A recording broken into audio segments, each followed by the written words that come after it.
do a few introductions and let a few more people join. But thank you everyone for joining for our call this morning with Jared Levy of the Iraq Oil Report. I want to thank you all for joining. And we'll start with a few housekeeping things. I'm going to introduce Timothy Mills. He's the president of AmCham Iraq. I'll hand it over to him for a few introductions and some AmCham Iraq announcements. Tim? Thank you, Ren. First of all, I want to thank all of you who are participating on this call. This is a resumption of our monthly member call series that we have opened during the COVID crisis to all in the American business community. I want to also thank the board of directors of AmCham for their support and their contributions, particularly Rin for organizing this call and for being the driving force behind our weekly updates. Also on the call today is Treasurer Joe Morrison, and we have several of our directors that are unable to be on the call because of the press of business. I'd like to turn to some coming events that we have.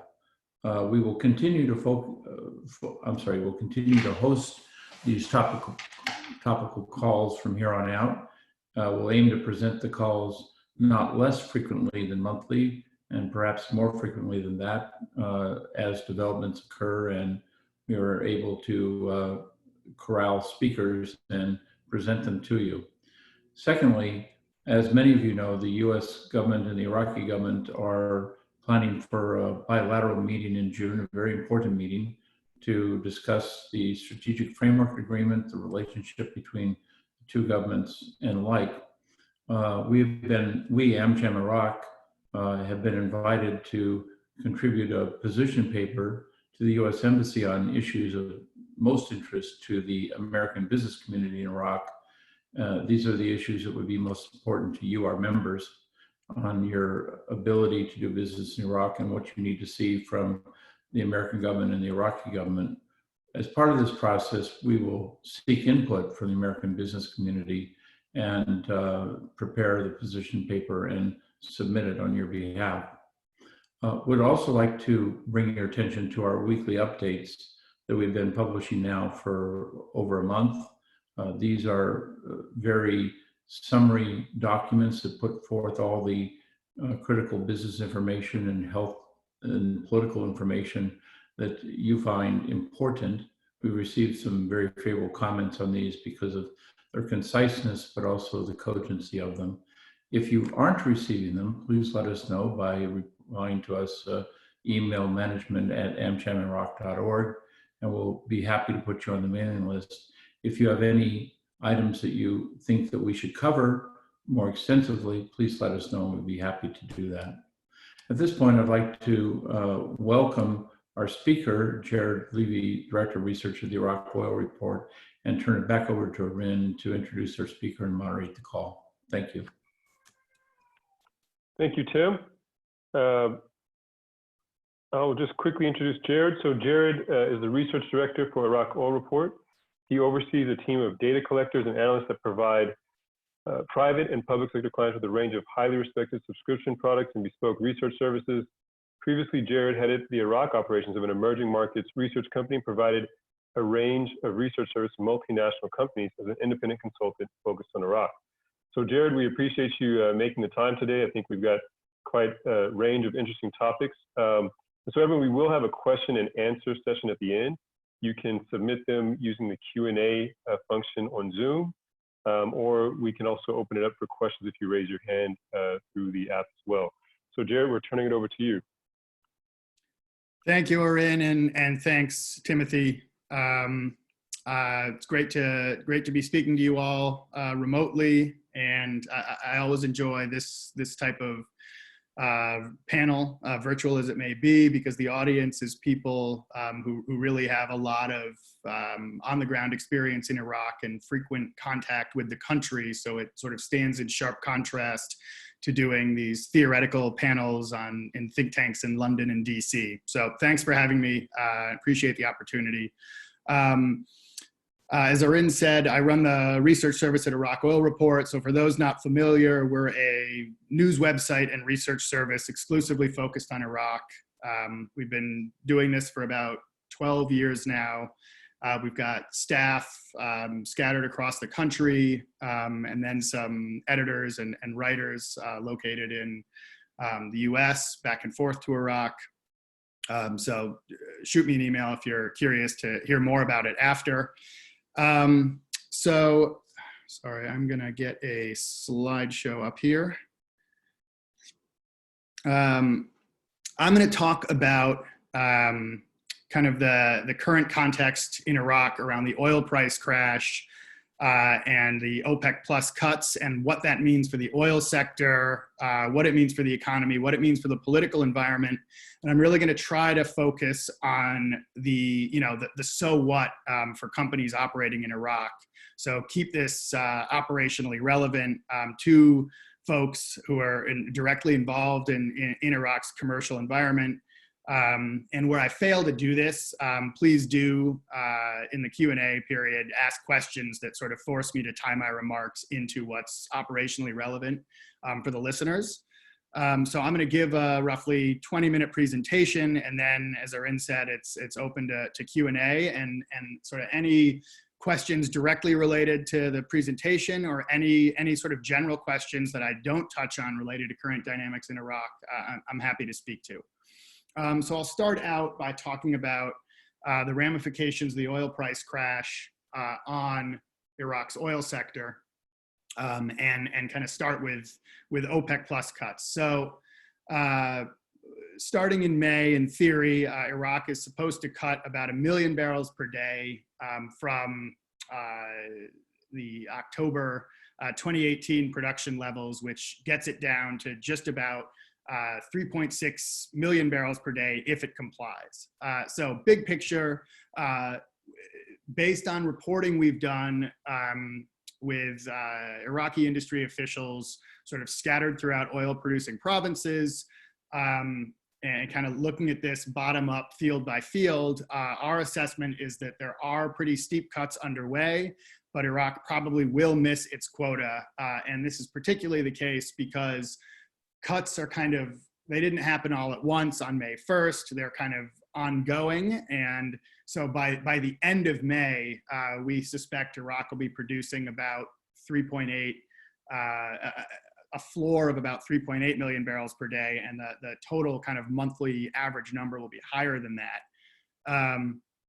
And tucked into a kind of government program that new Prime Minister Mustafa Kazemi put out, was a note that he wanted to, the implication was he wanted to renegotiate Iraq's quota on the argument that Iraq should be exempted, and it didn't really elaborate on why, but the typical arguments are either due to recent conflict with the Islamic State or Iraq's near total reliance on oil revenues to finance the state.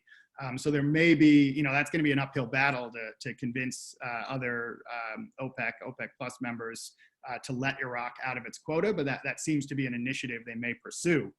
But we're in the second week of May now, and Iraq is cutting. So I'll get into a little bit kind of the logic behind where they're cutting, and then what that may mean for the companies operating in the oil sector over the next few months and next year or two. So the logic on, they're not just doing this blanket 23% cut at every field across Iraq.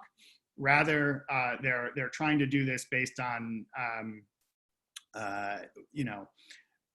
not cutting from fields that have really low production costs or that are providing associated gas to fire power plants, or they're producing really high quality crude, and instead focusing cuts on fields where production costs per barrel are relatively high, where crude quality is relatively low, and where processed gas is not being used to fire power stations. So specifically, what does this mean?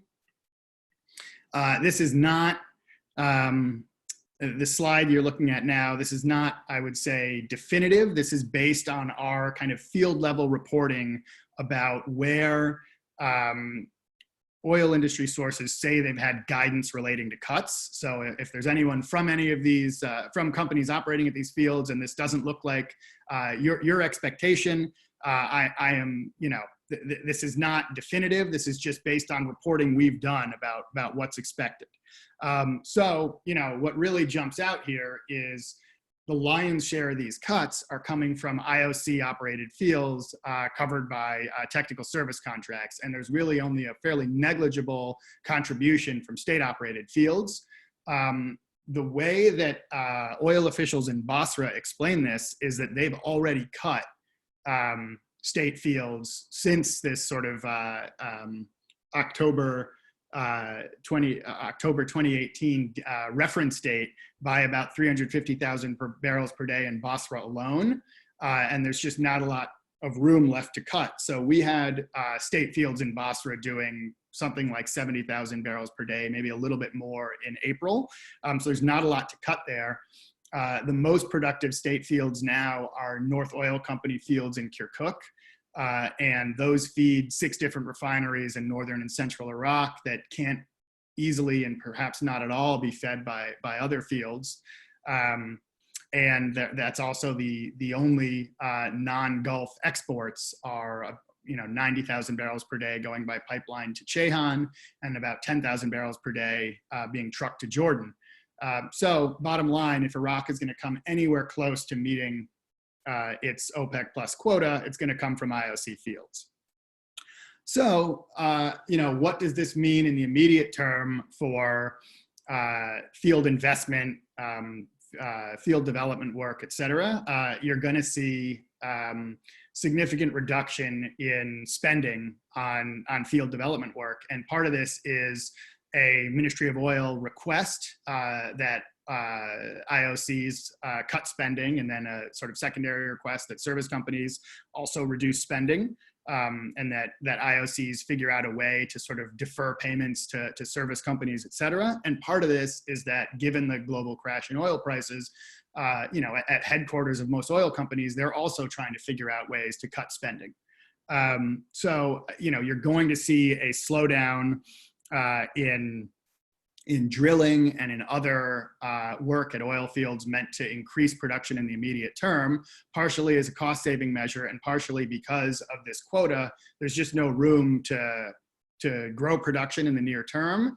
And because of the way the service contracts are modeled, the Iraqi state has no motivation to pay for development. So you'll simply see a slowdown and a delay in work aimed at, in the immediate term, increasing production. Sort of also more broadly in the oil sector and elsewhere, you're going to see a delay in projects that are financed out of the Iraqi budget. And I'll get a little bit into the economic ramifications of the oil price crash in a second, but basically there's just not much, if any, in our investment budget in the way Iraq is going to be spending money in the immediate term. So if there are projects financed out of the state budget, they're likely to be delayed. And I mean, in concrete terms, we've spoken to folks at the state-owned Iraq Drilling Company, and they're talking about 30-something% of the rigs they had active already being sidelined as part of cost-cutting measures. Possibly also in some cases related to coronavirus, and it's actually sort of difficult to unpack the two sometimes. So what types of oil or energy sector projects will go ahead? Broadly, projects funded by means other than the Iraqi state budget are likely to go ahead, or be less apt to be delayed than projects just simply financed out of the budget. And then generally, kind of what do we expect the Iraqi government to prioritize? Part of it will be projects that, even if they cost a bit of money, are going to, in the midterm, save Iraq money. So that means gas processing. So there's still optimism about developing some gas fields, Mansouriya and Diyala, Akas and Anbar, another field in Diyala that was licensed as part of the 5th licensing round. refineries, particularly if refinery and refinery upgrades, particularly if those can be financed by means other than the Iraqi budget. Those are going to be priorities. Electricity transmission, sort of maximizing the efficiency of available power generation. That helps wean Iraq off of buying electricity and importing gas from Iran. So these are all projects that the government is incentivized to try to go ahead with one way or the other. But kind of more broadly, there's an incentive for the Iraqi government to look for ways, new creative ways to finance energy projects that are other than just simply coming out of Iraq's state investment budget. So one of the obstacles to getting real foreign investment in the energy sector has been a reluctance of the Iraqi government to either give up equity in projects or have a contract model where companies are profiting significantly over a protracted period of time. But this may, for things like refineries, pipelines even, be a case where they start to get more lenient on the types of contract terms they're willing to explore. So moving on to the economy, the revenue picture is obviously pretty bleak right now. If you look at the chart I've got here, I mean, it shows oil revenue, and we're really talking about a massive, something like an 80% drop in oil revenue. And currently, revenue from April covers maybe a third of budgeted spending on just salaries and welfare alone, and operational expenses, let alone anything related to investment spending. So no matter what Iraq does, no matter what kind of austerity cuts they initiate, they're looking at a huge deficit. And their options for addressing this deficit, they have a few, but all of them come with some significant drawbacks. So those, the options at their disposal are really spending from currency reserves. By our count, they've got somewhere north of about $60 billion in currency reserves. So they can spend those, but any protracted reliance on this is going to damage the stability of the dinar. Similarly, they could just print money, but that also has pretty negative consequences for currency stability and inflation. They could try to take on new debt, but their borrowing options are, just given the broader global economic climate, a new bond may not be feasible. And then borrowing from the World Bank and IMF, possible, but maybe constrained because things didn't go particularly well the last time the IMF and Iraq got together on a significant loan package, and the types of reforms that the IMF wanted to see just didn't materialize, and in fact got worse. So it's difficult to envision a sizable IMF package, barring some significant changes in how Iraq structures its budget. So, what will they do? They'll probably do some drawing from reserves, but they're going to have to try to significantly cut spending and try to increase non-oil revenue. So how do you cut spending? We're going to just see investment spending go close to zero. That's kind of the low-hanging fruit there, and that's where you're going to see a delay in a lot of the energy and other projects that were reliant on government investment spending. You probably will see some salary and welfare cuts also, although that's going to be a really bitter pill to swallow for a new government. Which, anytime there's austerity measures, you typically will see protests in Iraq, and we're just on the back end of really significant anti-government protests, and there's not a lot of or any trust built up between the government and the people. So that will be viewed as a pretty risky initiative. Similarly, they can try to increase revenue through things like tariff collection on electricity and other government-provided services. But again, that's been opposed by sort of entrenched interests who see improvement of electricity service delivery as a threat to, say, their generator empire. And it's also just generally unpopular, where there's so little faith among people that the government will deliver that it just seems antithetical to be paying for what is viewed as a poor service to begin with. So on the sort of more optimistic side, how does this price crash and economic crisis potentially change Iraq's economy and their approach to foreign investment, foreign commercial activity? One, you now have a finance minister, an acting oil minister, who is steeped in global finance, investment, et cetera, and so he's not coming from this sort of statist perspective on how to run an economy, but I think he's really amenable to opening things up in such a way that it lightens the burden on Iraq's budgetary spending and increases the opportunity for foreign investors.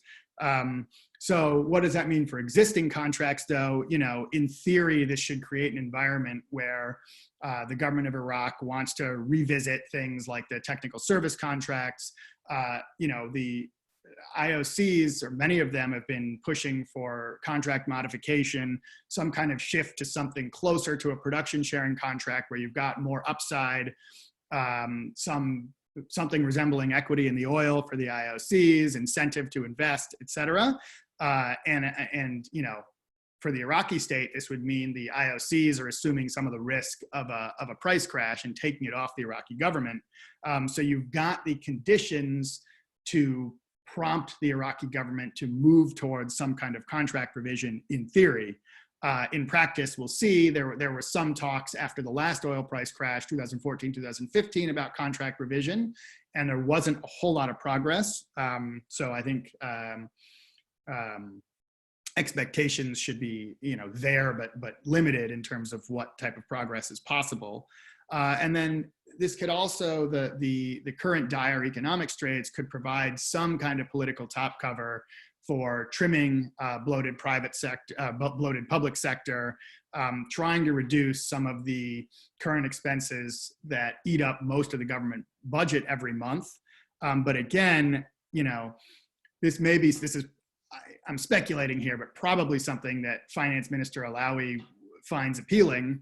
But it was also something that someone like former Prime Minister Adel Abdul Mahdi would find appealing. So this is sort of a case where theory runs into reality of actually trying to govern Iraq.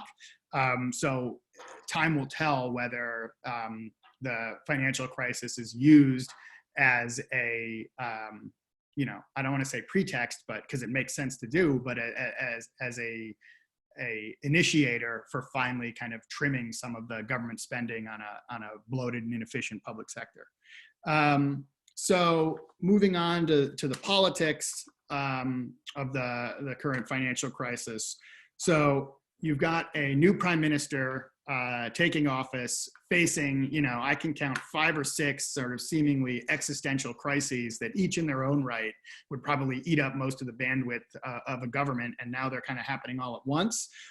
So you've got this massive economic fallout from an oil price crash, where revenues are really, a fraction of what they were prior to the price crash. You've got this draconian OPEC plus cut where, Iraq has to manage its relations with regional and international allies, and in some cases adversaries. They also need to manage relations with these IOCs who have these service contracts, which don't leave much, if any, room for the government to order cuts and then not pay for the oil that's left in the ground for reasons of OPEC plus quota. The prime minister has to navigate this really thorny relationship with Iran and with some of the Iran-aligned parties.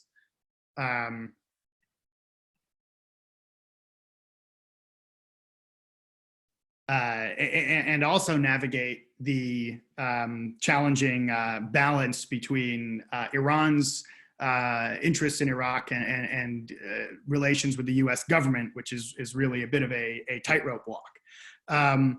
Then you've got this global pandemic, which Iraq has, I would say, so far actually navigated relatively well. We haven't seen this sort of massive eruption like we've seen in some other countries, including Iran. So, but keeping a lid on that and not creating circumstances where it's really able to blossom will be another challenge that this government faces. Then you've got a protest movement that was virulent enough it literally brought down Khatami's predecessor. So managing that, managing the fact that the state doesn't have monopoly on violence and arms in Iraq, and he's got to ensure that entities outside of his control or not fully under his control don't react in such a way to inevitable forward-looking protests, that he faces the same kind of criticism and pressure that his predecessor did. And then you've got a lingering threat from the Islamic State, where we still see continued insurgency attacks, particularly in Diyala, where you're trying to develop gas fields, Kirkuk, where you've got several 100,000 barrels per day of oil production, Salahuddin, where you've got the slowly rebuilding Beji refinery, and Anbar, where you've also got a potential major, where you have a major gas asset that potentially could really contribute to Iraq's gas sector and domestic ability to generate gas for power. And he's got to tackle all this without an oil minister. He's got his finance minister doubling as the oil minister now, but minister of finance in Iraq, given the current financial crisis, has got to be a top 5 busiest job in the world. And oil minister during OPEC Plus has got to be, if not top 5, at least top 100. So it doesn't seem plausible that somebody can dedicate adequate time to running both of those ministries. And this is particularly the case in the oil ministry, where you've had this significant departure of the second tier leadership that was doing a lot of the day-to-day running of this place over the last few years, where former senior deputy Fayad Naima, the Petroleum Contract and Licensing Department Director Abdul Mahdi Al-Amidi, longtime former SOMO head, and then advisor Fala Al-Amri. So you've had all of these guys retire. So it's not clear who exactly you delegate to if you're trying to kind of hands-off run the oil ministry. Then, with a smaller proverbial pie, given collapsed oil revenues, you've also got, these sort of often or sometimes predatory political interests who really view official roles in government as a means to prop up and expand patronage networks that are going to have just a smaller pot of revenue to kind of try to gain access to. So what does that mean? And will that lead to sort of fiercer political rivalries, potential use of party-aligned militias to try to generate revenue in less conventional means like checkpoint smuggling, et cetera? And this absence of resources just means there's fewer tools at the government's disposal to deal with any potential unrest. So historically, when there's civil unrest, the government just kind of throws money at the problem. It's what we saw in summer 2018. It's what the government tried to do in fall 2019. And they just can't really do that anymore if there's another bout of unrest. So the government is going to have to get more creative in how it tries to address issues of civil unrest. So briefly, I realize I've gone over my time here, just touching on Kurdistan. If the government of Iraq is badly hit and facing a tough situation from the oil price crash, it's a total catastrophe for the Kurdistan regional government. The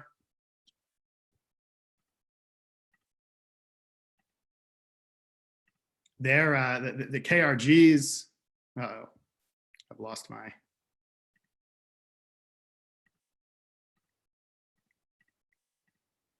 there we go.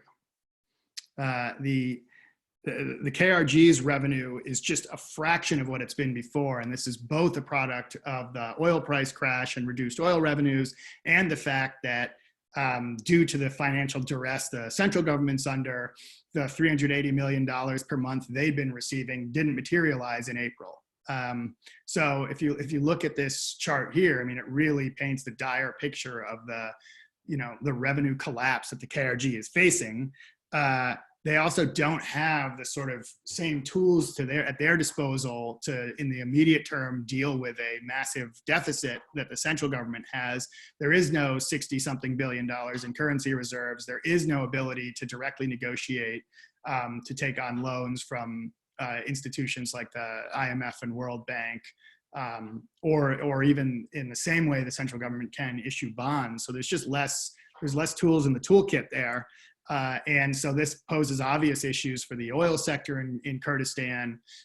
They have announced to oil companies that they intend to defer 4 months of back due payments, so November through February, telling oil companies those will only show up in 9 months, and maybe then not yet if oil doesn't get above a certain threshold, if the oil price doesn't get above a certain threshold. So you're seeing oil companies in Kurdistan significantly reduce spending, big drop in drilling, other field development activity. So that's got a knock-on effect on all kinds of service providers. And you're going to see a slowdown in planned production growth and possibly even a retraction in Kurdistan, as fields that need drilling and other development work to even maintain production levels aren't going to see that work done, and will thus see reduced production. You're also going to see, I think money has eased always present political tensions in Kurdistan, particularly between the two dominant parties, the Kurdistan Democratic Party and the Patriotic Union of Kurdistan. And with oil where it is now, there's no kind of money to ease these tensions.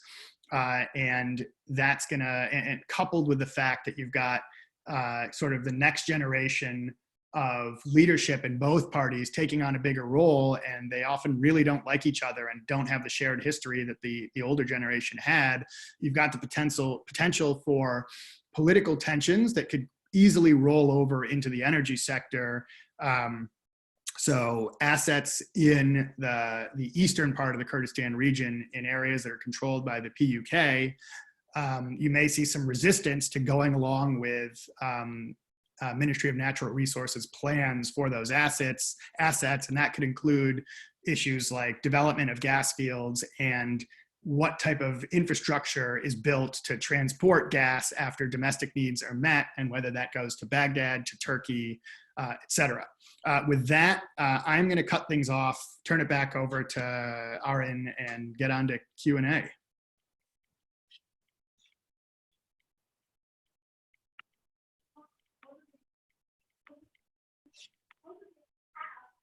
Okay, well, thank you, Jared. Appreciate, we just turned my video on. Thank you, Jared. Appreciate you sharing this. I'm going to give people a little bit of time to make some, to prepare their questions. And I've noticed we've got a few colleagues from both the U.S. Chamber of Commerce, Anna Burris, and I noticed also Jen from the U.S. Embassy. Okay. The U.S. Embassy is there. So I also wanted to open up, so Jen and Anna, if you all wanted to add or share what you all have going on relevant to the Iraq business community, please feel free to let me know. Just raise your hand in the app. I'm going to start with the question, Jared.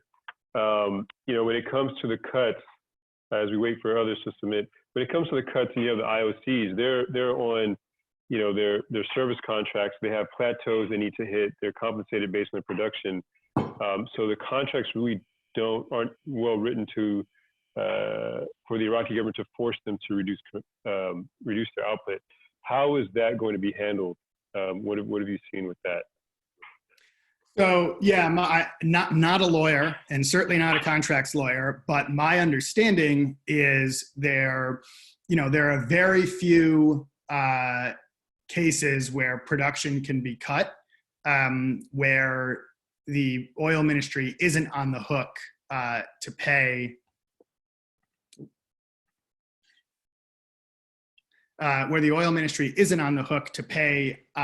IOCs for production it orders locked in, and an OPEC plus cut is not one of those things. So from a contractual standpoint, the Iraqi government will be on the hook to pay oil companies for any oil at orders locked in. That being said, my understanding is there's going to be negotiations between the oil ministry and each of these oil companies where you're simply not going to see the government of Iraq just, per the terms of timing of invoice payments that are laid out in the contracts, pay the oil companies for oil locked in because they don't have the money to do that. So I think the most likely scenario is they negotiate deferred payments, potentially tack on some time to the back end of these service contracts, or otherwise figure out a way to avoid making full payments on time for oil that's shut in. And in some cases, given that a lot of the oil companies are paid in kind and crude, they may not necessarily, given broader market dynamics, have any place to put that oil or anything to do with it. So some type of deferral might be in their interest as well.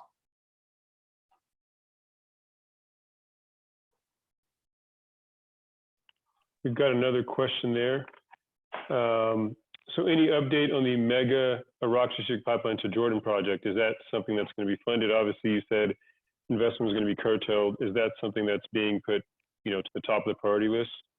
Sure. So from a sort of, that is a project that has been viewed as one of significant strategic importance by successive oil ministers for obvious reasons. It's the only scalable way to diversify Iraq's export routes. And if something happens that makes the Gulf untenable for any length of time, right now, Iraq is basically shut in. And the only way to avoid that is to build a big pipeline that has, a spur to Jordan and a spur north to Turkey. That being said, this has been I think for as long as I've been focused on Iraq, which is a decade plus now, this has been a project in the works. It's gotten as far as having, 2 phases, different contracts model for each, different contractors brought in to potentially finance and implement these projects, and then it stalls out. So I think there's a lot of reasons for this. One, I think the delay, part of the delay is just Iraq simply can't finance a project of that magnitude out of its own budget. And for companies to finance it and operate the pipeline, they want tariffs to justify it that the oil ministry hasn't been willing to pay. So I think the strategic imperative remains, but so do all the obstacles that have prevented the project from going forward so far. And as I alluded to in the presentation, it may be that the current dire economic climate kind of moves the needle on leniency in terms of contracting, financing that requires Iraq to pay a tariff level that it wouldn't have been comfortable with previously.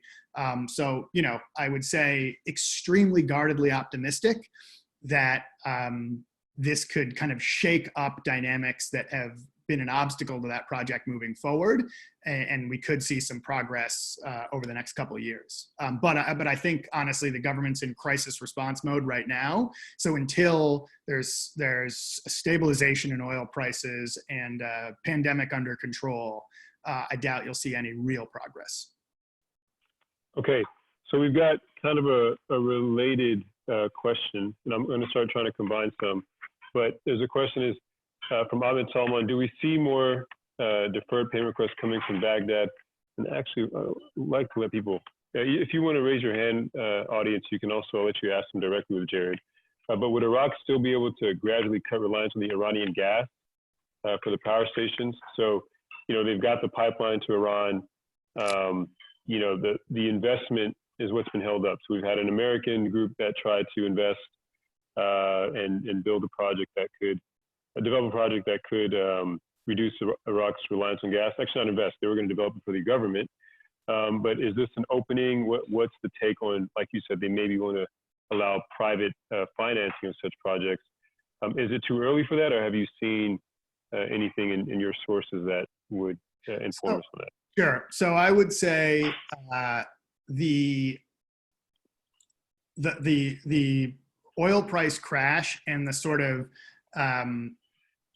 restrictions on spending that energy companies have initiated globally because of this are not going to help immediate term investment by energy companies in gas development. That being said, there are a number of different projects in various stages going forward that will help Iraq wean itself off of dependence on importing Iranian gas, and some of those are marching ahead. So Basra Gas Company capacity is expanding. Then you've got the potential for coordination between the Pearl Petroleum partners at the Khor gas field in Kurdistan to engage with the central government, and you would need construction of a pipeline there, which isn't, frankly, geographically not a very long distance. You've got, if they can initiate these fifth licensing round contracts, you've got a fairly low-hanging fruit project in Diyala, security environment permitting by Crescent, that could bring some gas online optimistically within 12 to 18 months. So there's a number of different ways from the gas standpoint that they can start chipping away at reliance on Iran. I think the thing to realize, though, is none of these are going to happen. None of these are going to be done in the next 12 months. So we're talking about a 1 to 2 to 3 year time frame of seeing real tangible progress. And, I think that the price crash isn't going to help and may further delay things, but is not going to totally derail anything either. Okay. So we've got a couple of questions related to, the budget. So you showed the budget being, the income being significantly short of the requirements. I'm sorry, 1 second.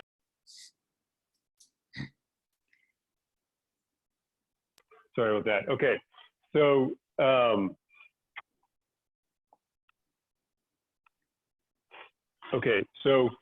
there's a couple of questions related to that. So one, what's the potential for IMF assistance and outside assistance, and would the U.S. administration support that, or would other regional governments be willing to step in, GCC countries? Sure. I've got a part 2 of that when you finish. All right, part 1.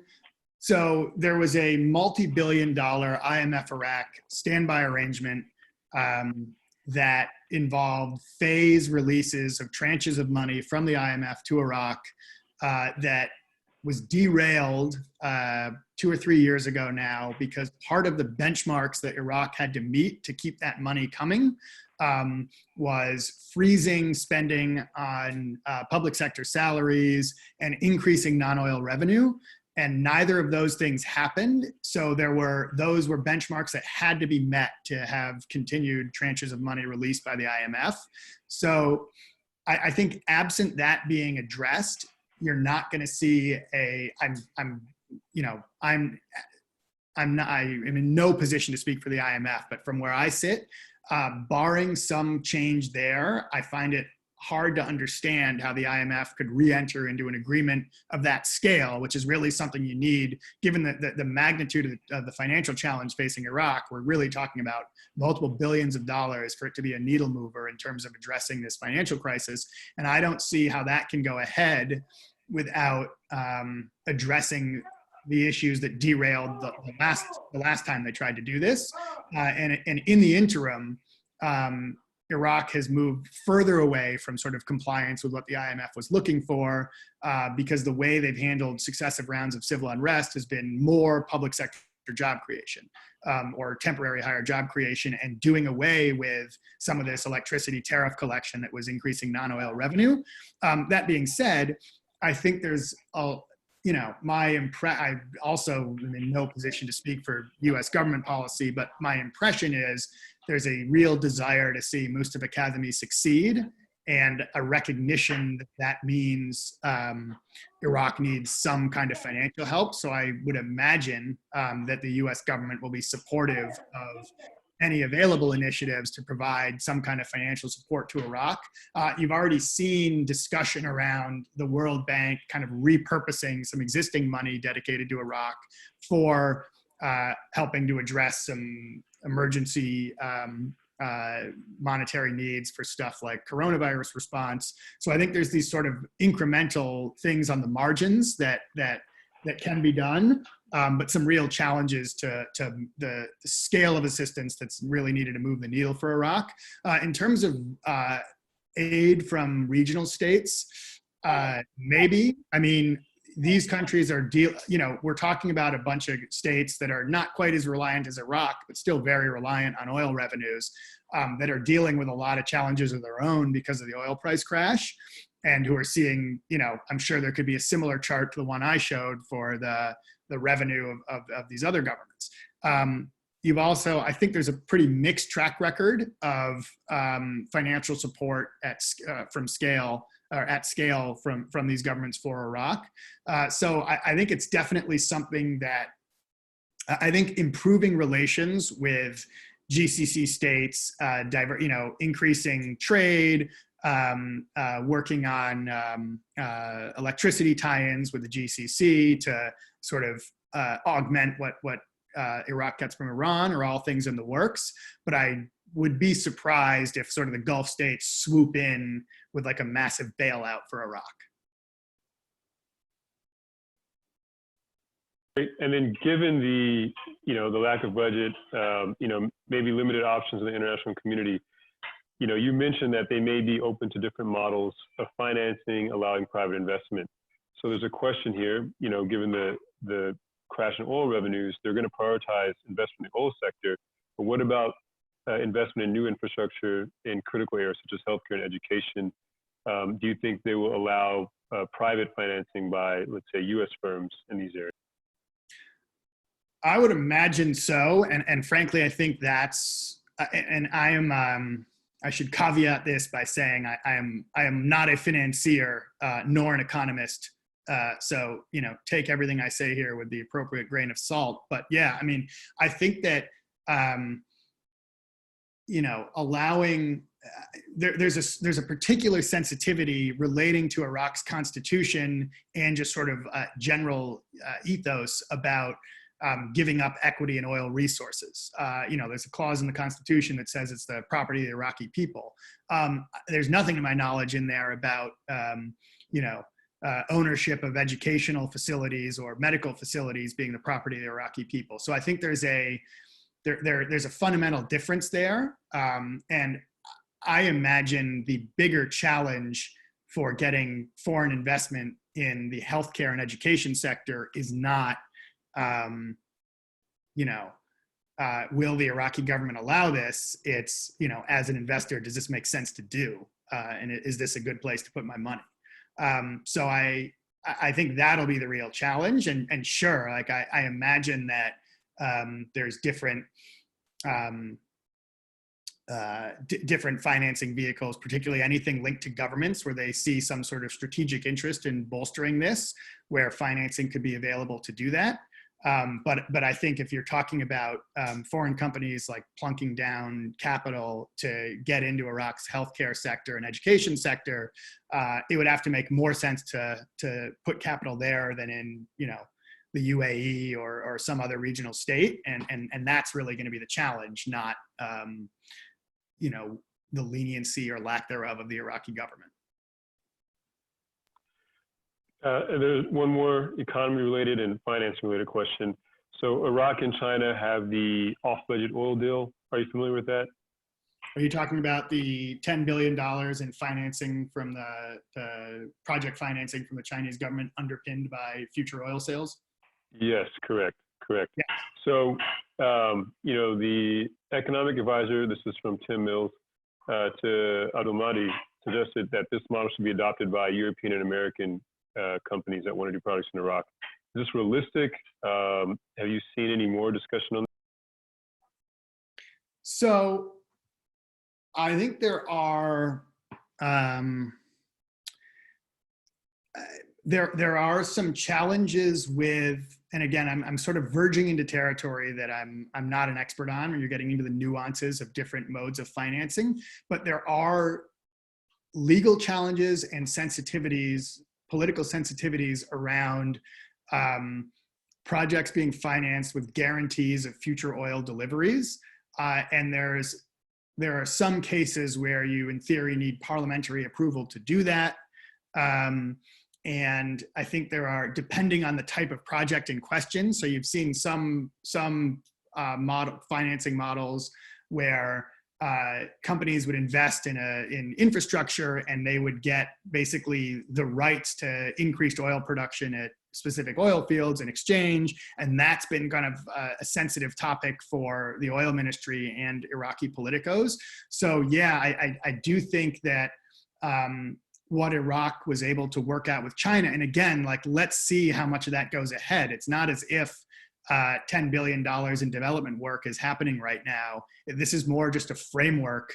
And I think there's been a little bit of money put aside to start backing up implementation of that $10 billion framework with China, but it's not as if that's off to the races and it's clear that over the next few years that vehicle for project financing is going to be maxed out and realized. But yeah, I think if they can work that out with China, there's no reason to think that it's necessarily prohibitive elsewhere. And I do think that's something that's been explored, using future oil deliveries to guarantee financing on projects by Western companies. So I think it's plausible, but not without challenges. Okay. And do you have any idea what the budget, what price of oil they're budgeting on now for the Iraqi government?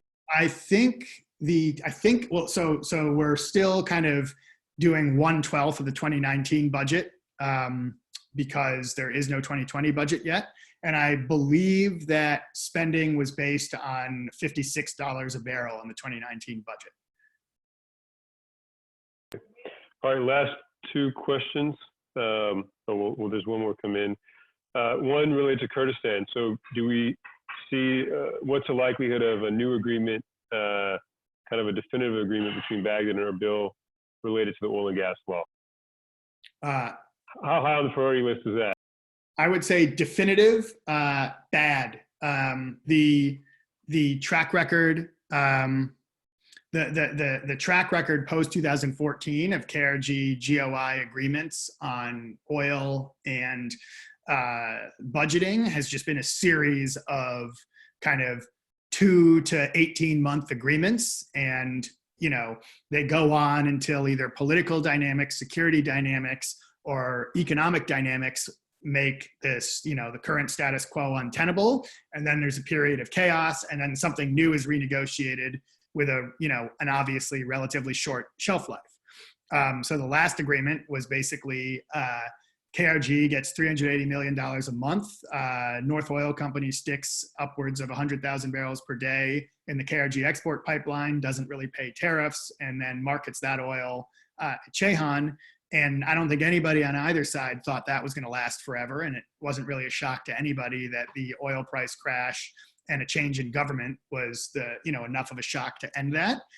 Do I think that this crisis is going to lead to some kind of permanent solution and an agreement on a national oil law that both governments think is just and adhere to? It is more likely than not that is not where this goes. Okay. We had one more question. Goes back to sovereign guarantees. So they've been very reluctant to enter sovereign guarantees lately. There's only a few power projects that went forward with them, and then they kind of closed that window. Do you think they're willing to open that back up? Is that one of the options they're looking at, to sovereign guarantees instead of debt finance? I honestly, I don't think I'm qualified to answer that. I apologize. I'm not sure. I could speculate, but it would be so wildly speculative that it would probably be not helpful or useful. So but someone could pay you to do research to find that out? Conceivably. I mean, I genuinely, I don't know the answer to that. And I'm not even sure whether someone like the current finance minister Alawi, whether he would, whether someone with that background would see that as a good idea or a bad idea. So I just don't think I'm qualified to answer the question. No problem. Well, we're right on time. I think we've run out of time. There are a couple more questions, but hopefully if they want to get them answered, they can send them in by email to us. But thank you, Jared. We appreciate your presentation. We will make those slides available to the attendees after the call. And I'm going to turn it back over to Tim to close us out. Jared, I wanted to thank you for a very informative discussion. We've had several remarks from the participants that they found your presentation to be particularly valuable. And that's all to your credit and your 10 or more years in Iraq, and to the credit of Iraq Oil Report, a very valuable resource. Do you want to say a few words about how people can gain access to Iraq Oil Report if they wish to? And then I also want to recognize Rashid Al-Janabi, our President Emeritus, who has also joined the call, and our Vice President Ahmed Dawood, who has joined the call. So over to you, Jared. Sure. Thank you for the kind words, Timothy. I really appreciate it. Yeah, I think Arin shared the slide deck with everybody. So if you go to the last slide, there's URLs there. All of the data that underpins those charts is available in something we offer on a subscription basis called the Iraq Oil and Financial Data Set. So if you found those charts helpful, there's a whole load of data available in the form of a spreadsheet that people can subscribe to.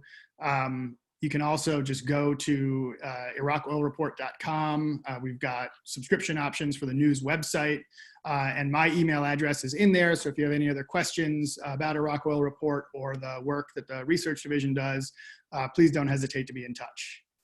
And thank you, Timothy. Back to you.